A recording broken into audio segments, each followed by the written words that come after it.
Então, deixa eu compartilhar a tela aqui. Vocês estão verificando aí? Tá tudo certo?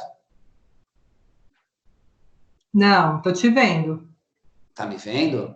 Opa, então vamos ver o que eu fiz de errado. Acho que eu não cliquei isso. Vamos só ver um negócio aqui.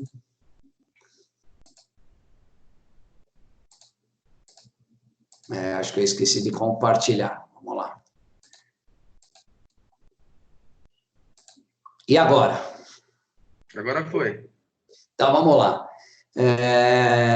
Pressupostos para o requerimento da insolvência podem ser citados, tá? Existência de título executivo judicial ou extrajudicial inadimplindo. Tá? O inadimplindo é a impontualidade, não pagar efetivamente o contrato. Já digo para vocês, tá? Na nossa área da advocacia, para evitar maiores problemas, façam um contrato de honorários para tudo. Perfeito? Para a gente ter aí efetivamente um título executivo extrajudicial inadimplido. Então, é bom que a gente faça um contrato, porque se a gente não tiver contrato, a gente vai ter que ir lá para a ação de cobrança. Perfeito? Quando eu falo que eu vou ter que ter ação de cobrança e não uma ação de execução, eu falo de processo de conhecimento, como eu mencionei na aula anterior aí ao intervalo. E aí a gente efetivamente vai ter que ter um trabalho de 4, 5, 6 anos, ok? Para ter o trânsito em julgado e ter o reconhecimento desse título. Então, já faz um contrato de honorários, perfeito? Não pagou, executa o contrato muito mais fácil, ok? Então, pressupostos, o tema é pressuposto para requerimento da insolvência. Existência de um título executivo judicial ou extrajudicial inadimplindo, perfeito? Não podemos nos esquecer que o nosso direito, ele é sustentado pelo direito obrigacional. Então, a gente precisa, efetivamente, ter um título em mãos para poder receber. Por isso que a diferenciação entre ação de execução, ação de cobrança e ação monitória.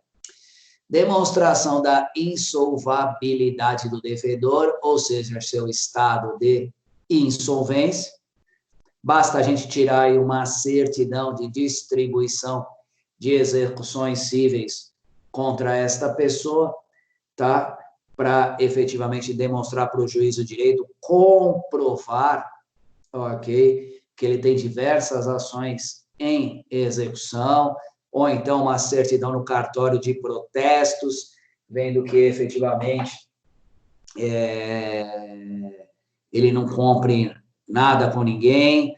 Muitas das vezes ele tem lá 30 títulos protestados, mas só tem 2 execuções contra ele, ok? Por que isso? Porque muitas das vezes, né, as pessoas, como eu disse, fazendo análise, os colegas advogados fazendo uma análise preliminar, falar, efetivamente, nem compensa entrar com ação. Ou até mesmo o credor, ó, ele faz uma análise e fala o seguinte, doutor, quanto eu vou ter que cobrar, vou ter que gastar, melhor dizendo, de custas? Ok? Quanto efetivamente é o valor dos seus honorários? Poxa, será que eu vou ter condições de receber? A nossa resposta sempre será não sei, pode ser a probabilidade, né? Não tenho a certeza de que você vai receber. Perfeito? Pode ser que sim, pode ser que não. Tá? Mas eu tenho a certeza do recebimento? Não. A certeza, não. A gente vai fazer de tudo para que você receba.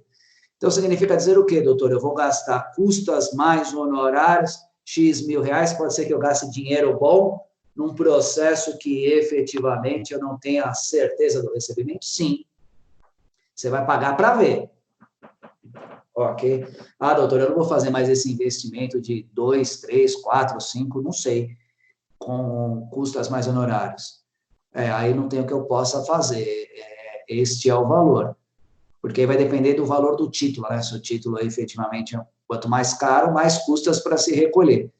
Aí a pessoa reflete se vale a pena ou não, ok? Se vale a pena fazer um investimento no processo.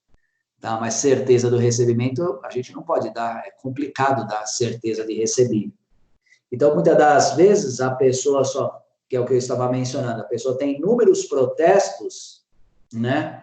Nome negativado, mas ela tem 2, 3 execuções só contra ela.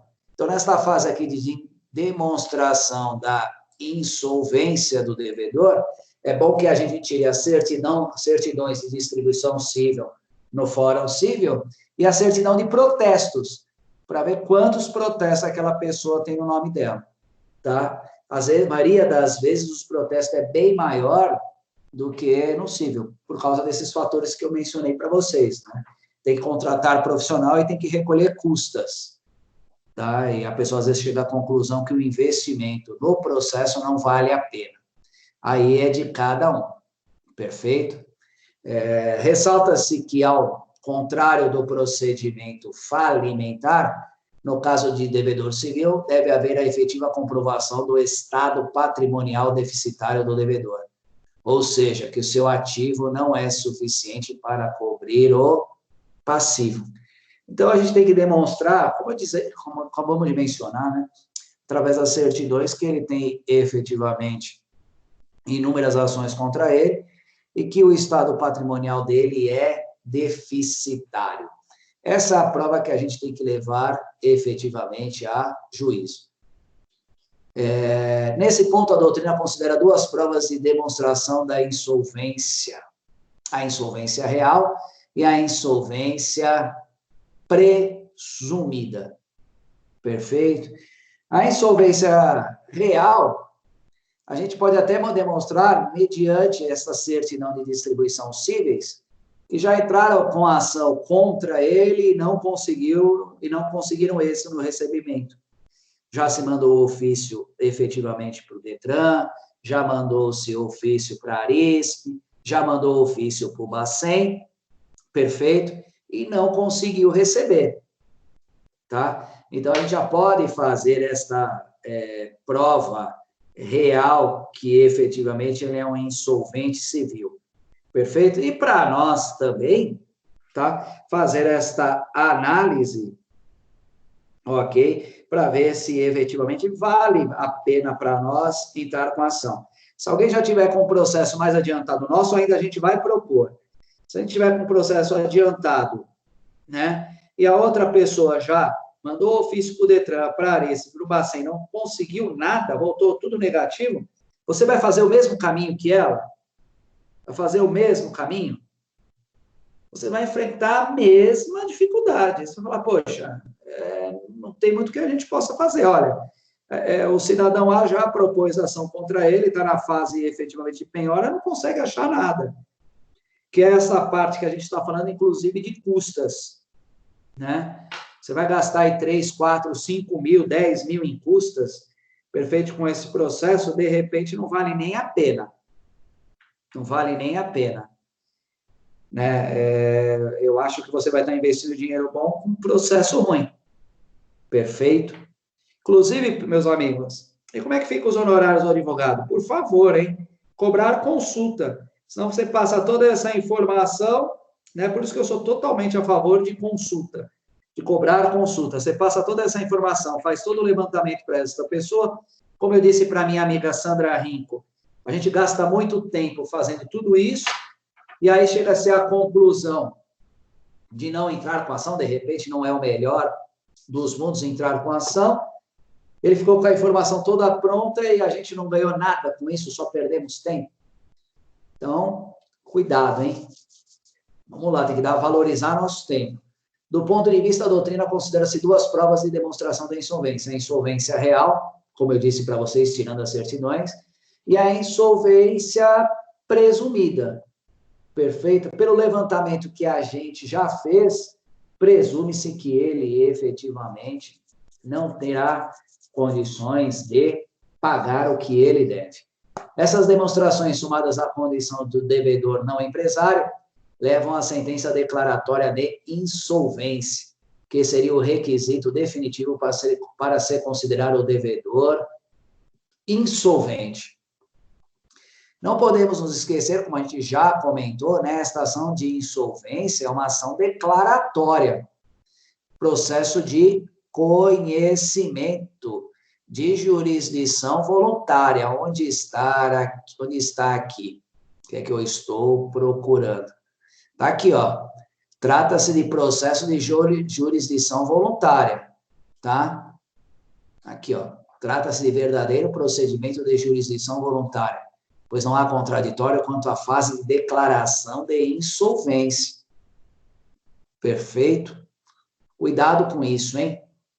Competência. Com relação à competência para a instauração do procedimento do pedido de insolvência, execução por quantia certa contra devedor insolvente, seja pela autoinsolvência, seja por insolvência requerida por credores, a ação deve ser ajuizada no domicílio do devedor, tá? Artigo 46 do Código de Processo de 2015. Perfeito? Artigo 46 do Código de Processo Civil de 2015. Então, a competência para a gente propor esta ação, ajuizada aí no domicílio do devedor, tá? Essa competência é de extrema relevância para a gente, já que a gente está falando de custo, já que a gente está falando de honorários, muito embora tenhamos aí efetivamente o processo eletrônico que facilita a distribuição para a gente distribuir o processo em qualquer lugar do país, é muito mais fácil, mas o andamento processual, às vezes, para a gente precisar que ele tenha um andamento mais célere, a gente precisa se socorrer de terceiros. E terceiros, colegas advogados, cobram diligência. Então, tudo isso a gente tem que sopesar no custo do processo, né? Então, às vezes, você vai ligar para um outro colega de outra comarca, ô, doutor, dá uma olhada nesse despacho para mim. Por exemplo, o juiz despacha lá, manifeste-se sobre o ofício que está em cartório. Como é que você vai se deslocar daqui de São Paulo e ir para outro local? De repente, um ofício ligado à Receita Federal, é sigiloso. Você vai ter que subestabelecer para um colega aí. Ele vai cobrar por isso. Por isso que o nosso contrato tem que estar, né, bem delimitado, que estes custos, perfeito, é do cliente. Senão o cliente vai falar, doutor, mas você não me cobrou 30% ad êxito? O êxito é seu. O senhor que tem que se virar aí. Corra atrás. Pague do seu. Pô, mas despesas processuais é sua não, doutor. É 30% sobre o êxito. Aí já começa a discussão. Perfeito? Então, tomem cuidado com isso, né? Onde a gente vai propor esta ação, tá? O artigo 46 do CPC fala para ser ajuizada no domicílio do devedor. Só que eu preciso saber onde é esse domicílio e qual é o custo que isso vai me efetivamente onerar. O procedimento de execução por quantia certa contra devedor insolvente trata-se de um instrumento poderoso para instaurar a execução coletiva. Em muitas situações, a única via para recebimento dos créditos. Perfeito. Então, reiterando a exaustão, sendo até enfadonho, né? Eu sugestiono a vocês, de antes de propor a ação, ver se efetivamente tem patrimônio, se não tem, qual é o custo disso, tá? Tentar efetivamente fazer um acordo para que a gente aí possa ter êxito no seu recebível. Senão, teremos apenas em mais um único processo na nossa carteira e recebimento que é bom, nada. Alguma dúvida ligada a esta sessão número 2, meus amigos? Alguém tem alguma dúvida? Quer me perguntar algo, por gentileza? Não? Eu vou passar para a sessão 3, então. Perfeito? Opa, deixa eu entrar aqui de novo.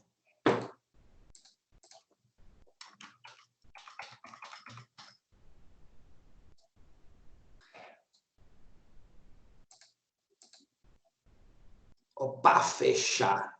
Vamos ver se eu consigo aqui entrar, né? KLS.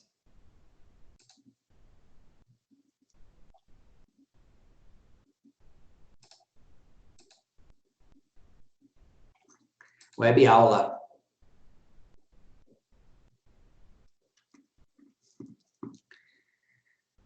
Vamos lá, meus amigos.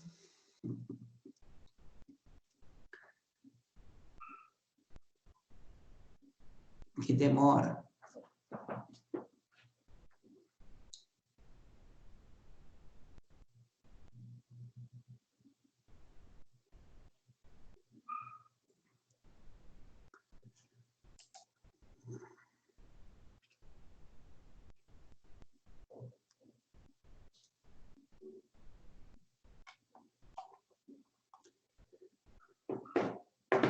Vamos lá. Dando início aí na unidade 4, sessão 3. Perfeito. Vamos falar arbitragem, mediação empresarial e movimentos associativos empresariais. Nesta web-aula, estudaremos os conceitos básicos de mediação e arbitragem empresarial, duas ferramentas importantes na resolução de conflitos envolvendo contratos empresariais. De extrema importância isso, ok?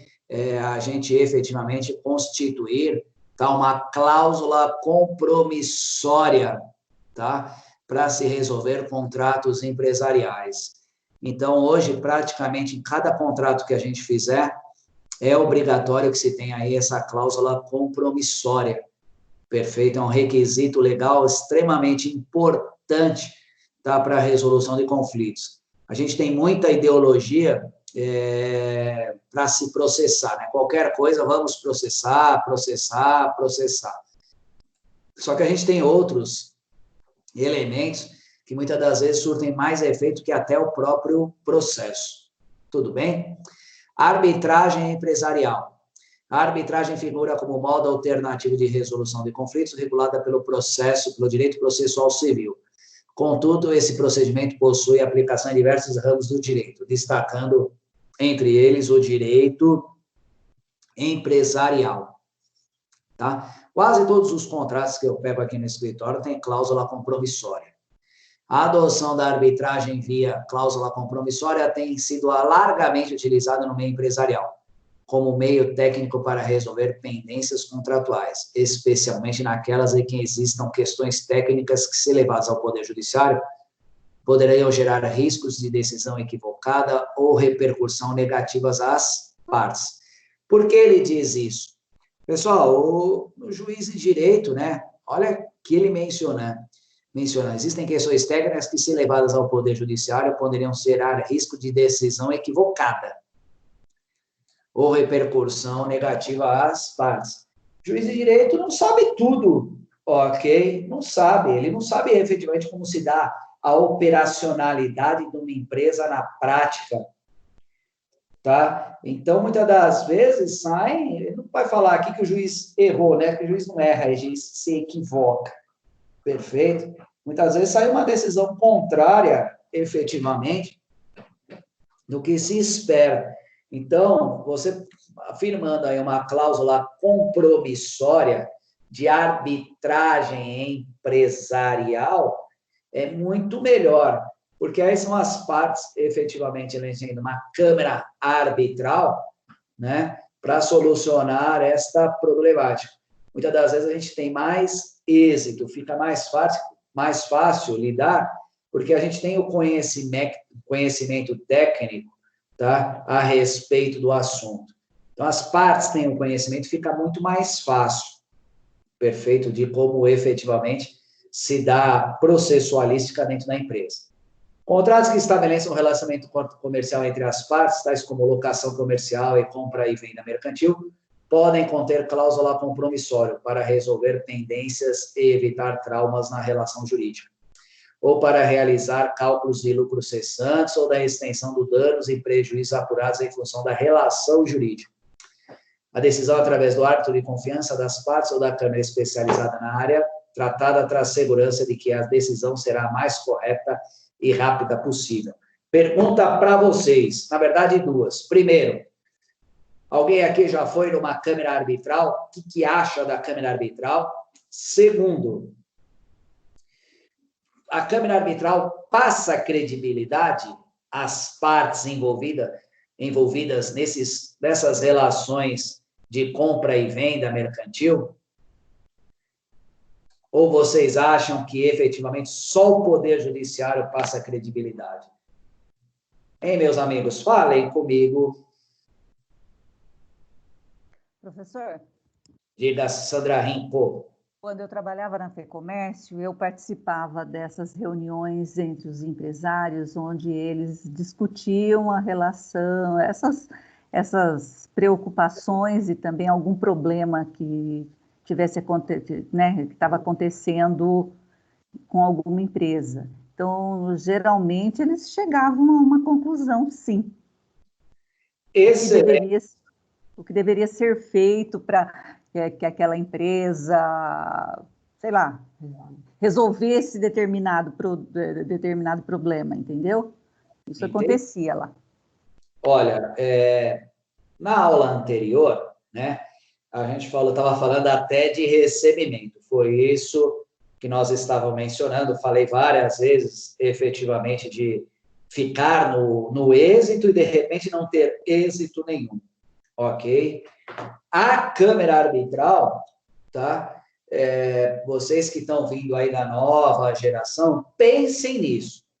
Porque, efetivamente, pelos valores que eu estou vendo aqui, eles cobram um valor sobre o contrato, perfeito, muitas das vezes um valor sobre um contrato, então significa dizer que você não fica efetivamente prejudicado financeiramente falando, e maioria das vezes, como eu acabei de mencionar, tendo em vista o que eu acabei de ler aqui, né, decisão equivocada, por ser pessoas que estão acostumadas com a processualística das empresas, perfeito, chegar ao consenso fica muito mais fácil, fica muito melhor, tá? Então, acaba trazendo aí, tá, uma maior vantagem de tempo e dinheiro. Então, e acaba se chegando, na maioria das vezes, tá, num consenso, sem passar pelo crivo de um poder judiciário, de ficar anos-luz aí discutindo um processo, às vezes quase 10 anos para se discutir uma cláusula contratual, porque processo civil demora e demora demais, tá? Não é fácil. Então, eu achei que a lei andou muito bem, tá? Quando efetivamente nos deixa estabelecer aí uma cláusula compromissória para resolver essas relações jurídicas à vida entre as partes. Então, para o lado, tem muitos colegas meus advogados que abriram câmara arbitral e estão indo muito bem, tá? As empresas, perfeito, se socorrer da câmara arbitral é interessante para elas, porque não há que se falar em honorários de sucumbência, não há que se falar em pagamento de custas e há que se falar em agilidade e não em morosidade do Poder Judiciário. Então, se eu tenho um contrato com uma cláusula compromissória, perfeito, e eu aciono a câmara arbitral, hoje é segunda-feira, pode ser que a gente esteja aí, se eu tivesse uma pendência com vocês, pode ser que na quinta-feira eu já estivesse aí agendando, né, uma reunião, perfeito, efetivamente numa câmara arbitral para resolver alguma cláusula do contrato. Diferentemente do que se eu tivesse que passar aí, efetivamente, pelo crivo do Poder Judiciário. Então, é de extrema relevância, tá? Essa situação de mediação, arbitragem, conciliação, como eu mencionei, o atual Código Civil, ele andou muito bem com essas cláusulas compromissórias e hoje nos contratos está quase que um requisito obrigatório, quase que um requisito obrigatório. Passei por várias, todas que eu passei, todo mundo pagou e saiu efetivamente feliz, pela agilidade, principalmente se for um árbitro que tem um bom poder de persuasão, bom poder de conhecimento, que efetivamente queira entender do assunto, tá? Ele consegue sim chegar efetivamente a um bom deslinde dessa demanda. Então, hoje, câmara arbitral, na minha opinião, está um excelente negócio para tudo, do que efetivamente você buscar poder judiciário. A gente tem isso é cultural nosso, né? tudo se processa, tudo se processa, tudo se processa. E, às vezes, não é o melhor dos mundos, tudo se processar. Perfeito? Então, pensem aí em, efetivamente, estabelecer essa cláusula compromissória nos contratos que, efetivamente, vocês elaborarão. Porém, esse árbitro, né, efetivamente, não pode ser um árbitro que tenha aí imparcialidade, tem que ser uma câmara arbitral que, efetivamente, leve a coisa com seriedade. Perfeito? E eu acho que terá êxito, sim. Por outra senda, a utilização da arbitragem, que vem crescendo mais no meio empresarial, consiste na utilização para dirimir conflitos societários. Sabemos que os meios convencionais previstos no Código de Processo Civil muitas vezes são lentos e insuficientes, acabei de mencionar isso, para resolver conflitos societários, que geralmente causam paralisia na empresa e até mesmo a sua falência. Sensíveis a tais situações, os aplicadores e os legisladores e aplicadores do direito empresarial têm inserido a cláusula compromissória em contratos e estatutos sociais, como forma de assegurar às partes maior segurança e estabilização das relações societárias. Estou aqui discutindo no meu escritório, essa ação está comigo, quem está cuidando dela sou eu. Aqui é dividido por carteira e quem está cuidando dessa ação sou eu. Uma dissolução societária de uma empresa que é corretora de seguros, dentro aqui do Campo de Marte, pertinho aí da faculdade, só atravessar a rua e assim vai. E ela só faz um tipo de seguro, é seguro aeronáutico, né, só de aeronaves. Então, é um campo extremamente reduzido, todos se conhecem entre si, perfeito, porque quem tem a aeronave, não é todo mundo que tem a aeronave, e as sócias estão se matando aí, se discutindo efetivamente para fazer a dissolução societária. O que elas têm de patrimônio? De patrimônio, nada. Tá? Patrimônio imobiliário físico que eu digo, nada. Corretora de seguros, o que tem? Uma mesinha e um notebook. Esse é o patrimônio da empresa. A grande problemática que a gente efetivamente está discutindo no Poder Judiciário, tá, são os clientes. Porque os clientes que têm a aeronave são grandes clientes. Perfeito? Então, o que está sendo discutido é a carteira de clientes. Perfeito? E está difícil para o perito avaliar, esse processo já roda aí há um quinquênio, no mínimo, para avaliar quanto vale a carteira, até porque tem a renovação anual das aeronaves, e toda vez que ele atualiza a carteira, o dono da aeronave ele pode fazer, né, o seguro como tal de veículo com outra companhia, com outro corretor, com uma outra pessoa. Então, como o Poder Judiciário que é extremamente lento, né, extremamente lento, onde está aqui? Não sei onde estava escrito aqui. Pode causar paralisia na empresa, né, que é extremamente lento.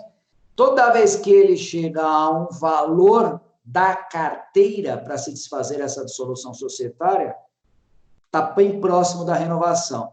Aí sai algum cliente, entra outro, vai buscar outro corretor. Lógico, o cliente não tem nada a ver com isso, ele vai buscar melhor preço para ele. Vai fazer a atualização, demora-se demais. E a gente não consegue chegar no final.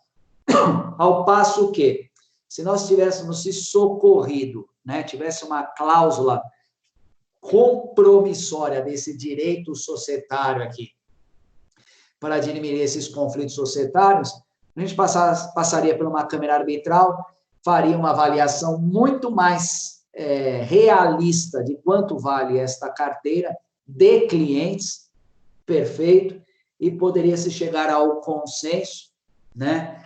Você fica com esse cliente, eu fico com esse, e efetivamente vamos se dissolver aí a nossa sociedade.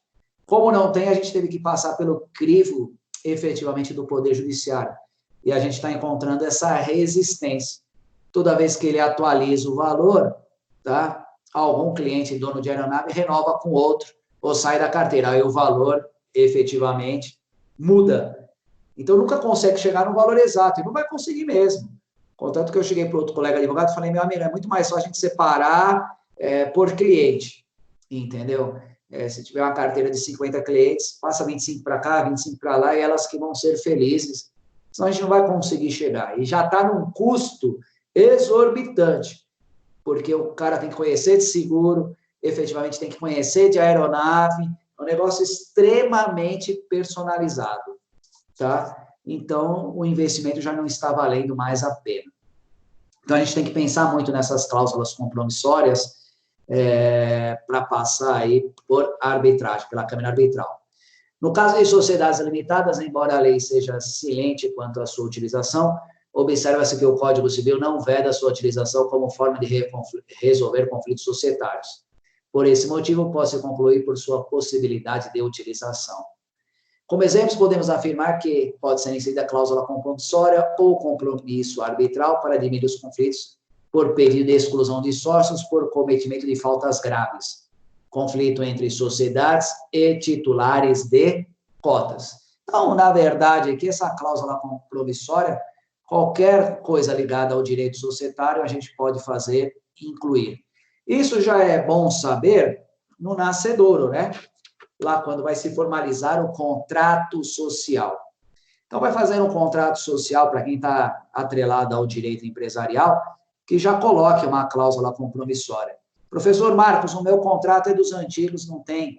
Faça uma retificação, faça um aditivo contratual, inclua, converse com sócios, para que isso possa ser resolvido da melhor forma possível.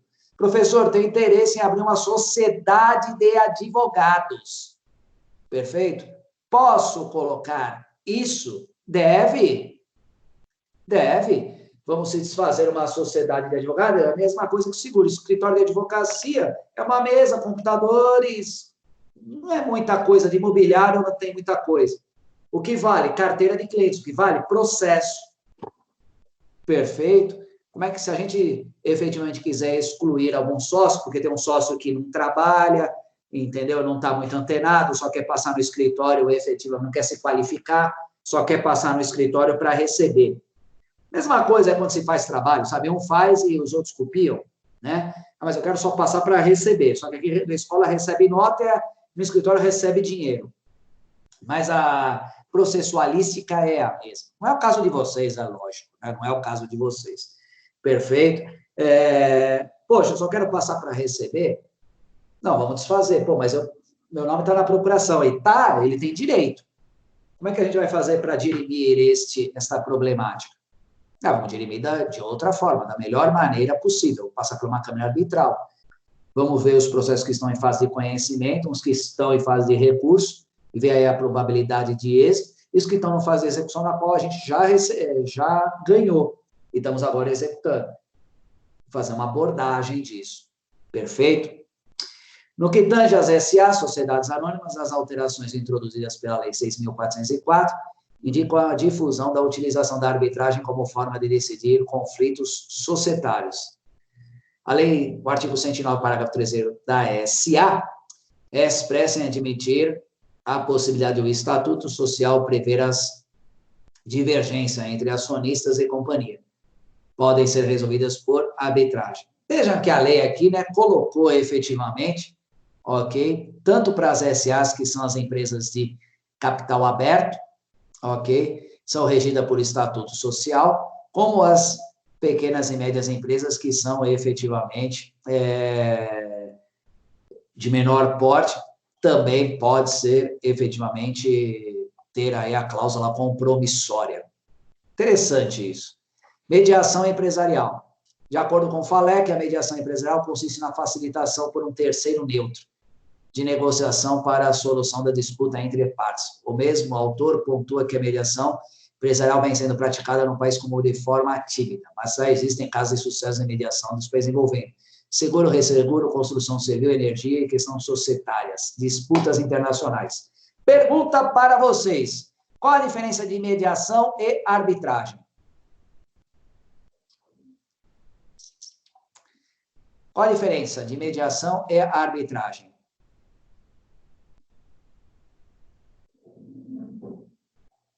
Valendo 10 na minha prova. Alguém pode me responder?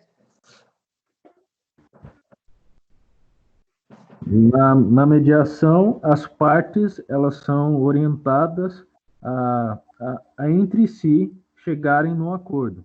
Já na arbitragem, o árbitro em si, ele é como se fosse um juiz para ali dirimir o conflito.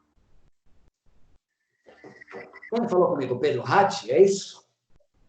O Walter? Ah, o Walter. Ah, perfeito, Walter. Tem total razão, é isso mesmo, tá? É que na mediação, perfeito, na mediação, ok, o mediador só aproxima as partes. Ele tenta fazer com que as partes cheguem a um consenso, tá? Ele é um mediador, perfeito? Diferentemente, o mediador ele não tem caráter impositivo. Diferentemente da arbitragem, que já na arbitragem, perfeito, a decisão do árbitro é impositiva, com trânsito em julgado, né? Vamos dizer assim, de imediato. O que o árbitro decidiu, perfeito, ele faz efetivamente, às vezes, do juiz de direito. As partes efetivamente têm que seguir. Então, a função do mediador, tá? É efetivamente só aproximar as partes. Já na arbitragem, é decisão, tá? E a decisão do árbitro, perdão, ela já é um título executivo. O que ele efetivamente decidir, dali você executa. Perfeito? Executa. Então, é de extrema importância conhecer isso, né? Efetivamente, para que a gente possa aí colocar a nossa cláusula compromissória. O juiz de direito, de acordo com a audiência 331 do CPC, de conciliação, ele é um conciliador, um juiz de direito, ele é um mediador ou ele é um árbitro? 3 figuras.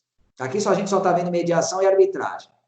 Mas nós temos a figura do conciliador, do mediador e da arbitragem. Qual a diferença? E se o juiz é conciliador, é mediador e é árbitro? O juiz está no papel de árbitro, né, professor?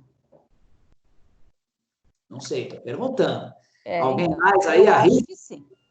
Ele pode agir nas 3 formas.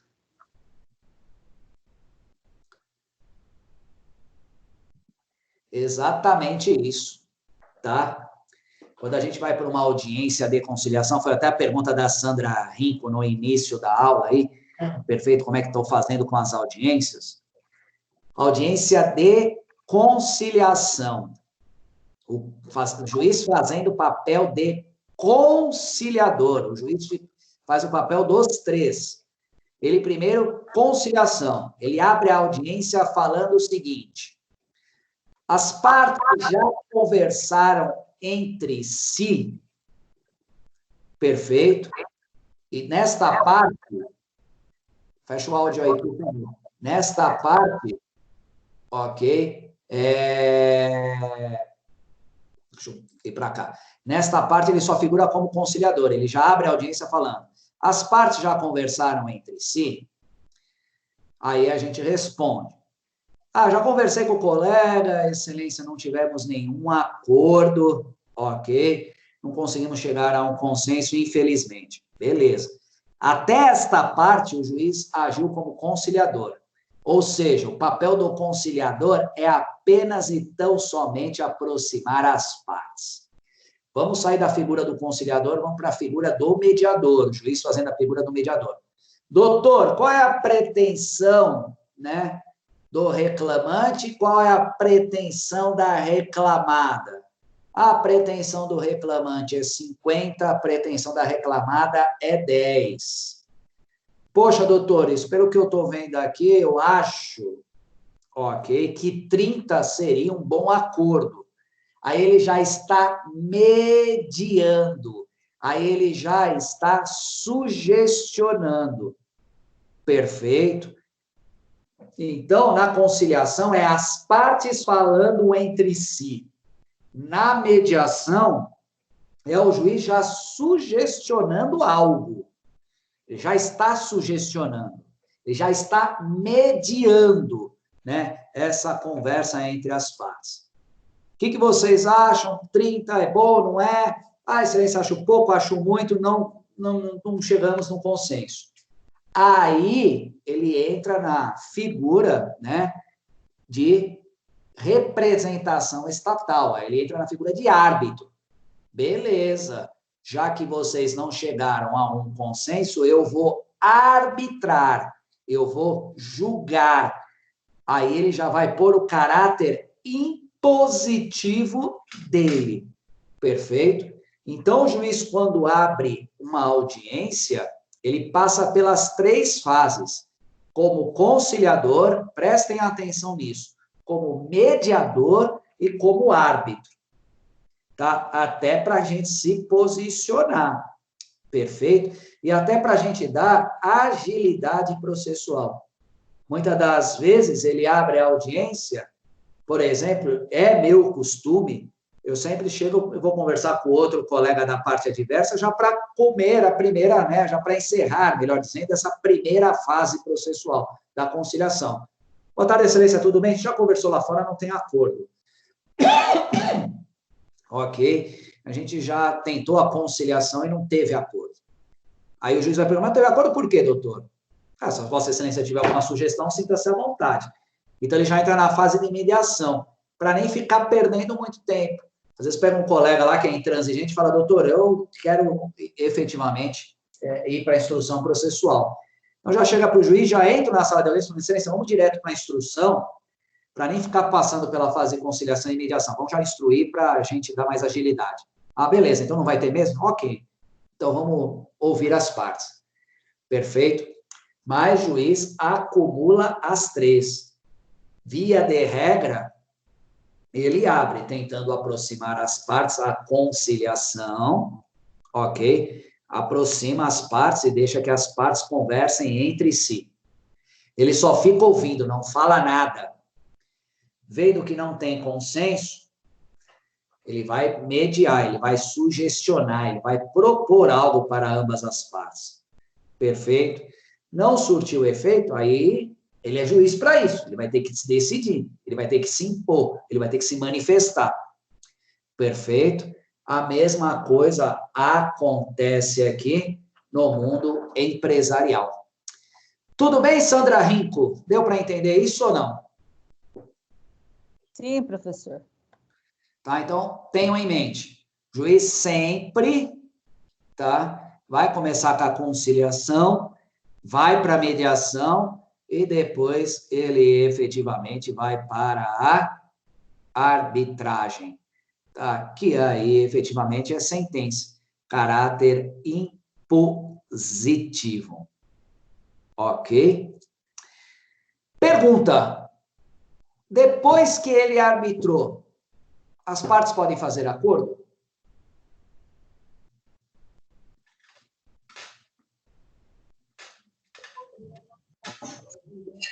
Sim, eu acredito que sim. Com certeza. Depois que ele arbitrou, as partes podem fazer acordo. Só que aí pode ser um acordo com uma dificuldade um pouco maior, né? Porque a partir do momento que ele arbitrou, se a gente estiver dentro de um processo que é uma sentença, aí já envolve outros terceiros. Quem são esses terceiros? Por exemplo, o fisco. Como é que fica pagamento de INSS? Como é que fica pagamento de imposto de renda? Perfeito? Estas pessoas, né, não estavam envolvidas até antes da arbitragem. A partir do momento que ele arbitrou, aí elas passam a ser envolvidas. E agora o negócio jurídico interessa a elas. Perfeito? Então, a gente tem que tomar muito cuidado com isso. Tem que, efetivamente, tomar muito cuidado para onde a gente vai conduzir esse nosso processo. Tá? Às vezes ficou ficamos horas, não chegamos no consenso, o juiz arbitrou, depois de 10 minutos a gente vai fazer um acordo de novo. Fala, poxa, já poderia ter vindo isso lá atrás, teria sido bem menos oneroso. Sido bem menos oneroso. Perdi a chance, perdi o timing. Então, tudo isso a gente tem que entrar para a audiência, sabendo da fase da conciliação. Poxa, minha primeira fase já foi, não estou conseguindo chegar. Fase da mediação, pô, o juiz vai arbitrar. Agora, qual é a minha linha de risco? Eu tenho que ter isso bem claro, essas 3 fases, né, para dosar a hora que eu estiver em sala de audiência. Perfeito? A mediação empresarial é importantíssima para buscar auxiliar na resolução de conflitos envolvendo contratos empresariais e direito societário, para conciliar interesses de sócios e acionistas. Também na recuperação de crédito. Uma vertente interessante é a mediação é a busca da composição de interesses conflitantes em empresas familiares. Através de técnicas de mediação, o profissional pode reaproximar as partes na busca de uma composição amigável. Então, é tudo que a gente já conversou, é uma definição aqui, tá? E terminamos aí nosso estudo. Alguém tem alguma dúvida ou não?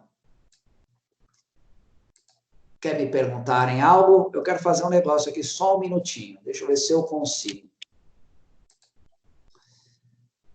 Vocês podem falar comigo, que eu deixo. Ah, melhor dizendo, o que eu queria eu pulei.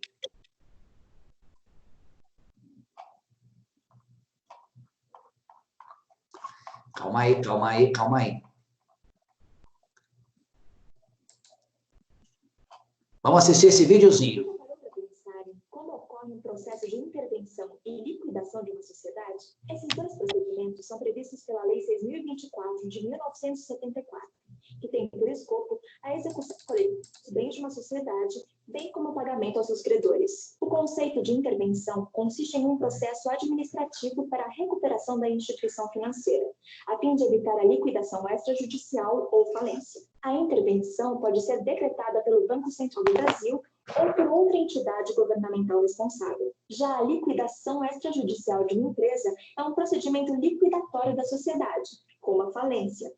É uma forma de extinção da empresa, determinada pelo Estado ou a requerimento da própria empresa, ocorrendo como um processo administrativo destinado à venda dos bens integrantes da instituição financeira como pagamento proporcional aos credores da referida instituição. Nesse contexto, quando há comprovação de que o devedor não possui patrimônio suficiente para arcar com as suas dívidas, é possível requerer a declaração de insolvência, como forma de garantir a isonomia de tratamento aos credores. A insolvência pressupõe uma fase de conhecimento, em que se constata o estado de insolvência do devedor para depois instaurar-se a execução coletiva do patrimônio e a venda dos ativos do devedor. Em seguida, ocorre a habilitação e verificação dos créditos. Por fim, entramos na fase de extinção das obrigações. E como é preciso uma arbitragem empresarial? A arbitragem empresarial é um modo alternativo de resolução de conflitos regulado pelo direito processual civil.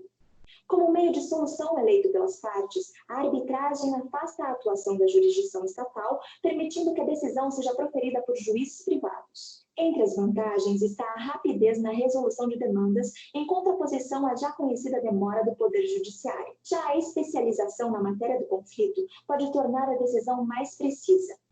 Uma das desvantagens da arbitragem empresarial é o preço para sua instauração, que pode ser bem mais alto que o procedimento judicial. Contudo, a demora na solução do conflito pode gerar mais gastos do que os custos para a realização do julgamento através do procedimento arbitral. Os novos rumos trazidos pela Lei de Mediação e o novo Código de Processo Civil têm posto uma reflexão sobre novas formas de resolução de conflitos. Assim, são priorizados os meios alternativos de resolução em detrimento do caráter demandista que vinha imperando no Poder Judiciário. Para entender mais sobre os processos de falência e recuperação de empresas, continue suas pesquisas. Eu fico por aqui, bons estudos e até a próxima. Tchau para você também. Legal isso aqui. Alguma dúvida, meus amigos? A respeito do que a gente viu, alguma coisa? Professor, bom dia. Bom dia, quem fala comigo? Daí. Fala, garoto. Se tratando de empresa internacional, como é que fica? Da mesma forma. Não muda nada, ok? Da mesma forma. Hoje o mundo efetivamente está globalizado, tá? Não. A Câmara Arbitral, ok, efetivamente ela pode ser constituída aqui ou lá fora, se for uma multinacional. Não temos qualquer problema. Perfeito? Contanto, aqui quem fala um idioma, efetivamente, quem pode ter esse plus a mais, tá? As empresas estão buscando, principalmente para a interpretação, tá? Contratual, efetivamente fazer essa roupagem. Aí, a gente entra para o lado da competência. A gente precisa definir qual local será o competente, né? Eu preciso ver se existe uma convenção internacional a respeito desse assunto. Não muda absolutamente nada. Tudo bem, Odair? Obrigado. Que mais, meu amigo? Falem aí. Mais alguma dúvida ou não? Deixa eu voltar aqui para a minha aula. Pessoal, não tendo dúvidas, eu vou encerrar a minha aula por aqui. Eu agradeço aí a participação de todos. Por gentileza, façam as atividades de aprendizagem e diagnóstica do AVA, ok? Na semana que vem a gente faz uma revisão e eu me coloco aí à disposição para quem precisar. Tudo bem? Maravilha, professor. Bom dia. Obrigada, Marcos. Bom dia. Agradeço a participação de vocês aí. Até mais. Opa.